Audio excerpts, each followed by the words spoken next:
Hey everyone, welcome back to another Q&A. We're here with Murray today to discuss his sermon on Job.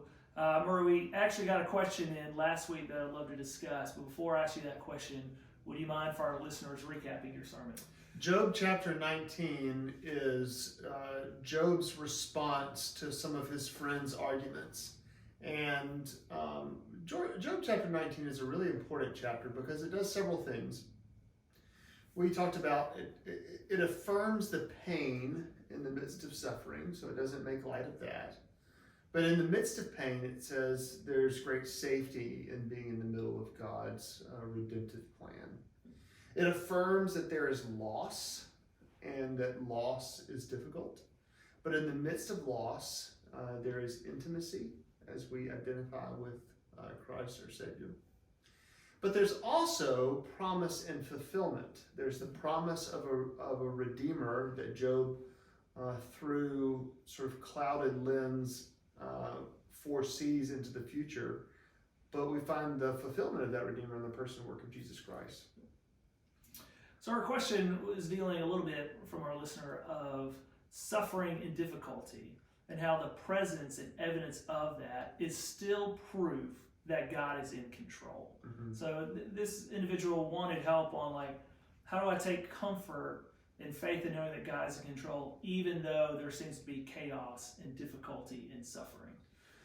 I think particularly of Job chapter 19, starting in verses 13 or so, when Job talks about everybody that's abandoned him. He talks about his brothers, his family, even his wife, his most intimate friends. Everybody's abandoned him, and it's meant to paint for us a picture of Jesus, who was God's reject because of our sin. And when we look at Jesus' life and when we see how he suffered and how he was rejected and how God used that to accomplish salvation for his people, then one of the principles that we draw out of there is that God not only does God not waste suffering, but he uses it to accomplish good.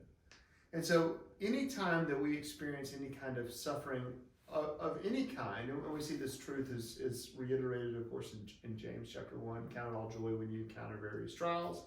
Anytime we experience suffering of any kind, we can be assured that even though it may be painful, it may be difficult, that God is using that suffering as he did through Christ to accomplish the greatest good as he did through Christ. So it's kind of an identification with Christ thing. Yeah.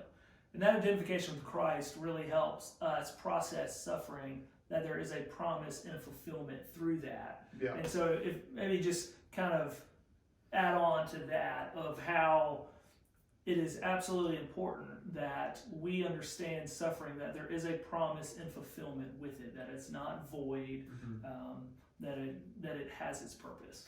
Yeah, I think often we have a picture of God like he is some grandmaster in the sky pulling puppet strings, and he sort of delights to watch us stumble and fall. Well, that's not the picture of the book of Job, nor is it of the picture of the God of the Bible. The picture of the God of Job in the midst of suffering is a God of great tenderness, a God of kindness, and the God of, as we see through the end of the book, of God of great redemption.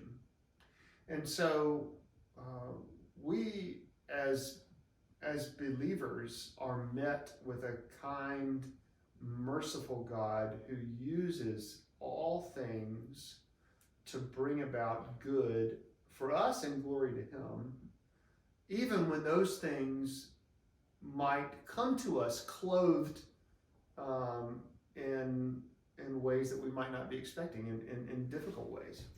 Yep, absolutely. Well, thank you for your word again on Job. We would love to hear from you, especially going through Job in this sermon series with suffering and things you're dealing with. If there's specific questions you would like for us to address on this podcast, we would love to hear from you. But as always, thank you for listening. Thank you for supporting Cobb Park, and we'll see you soon.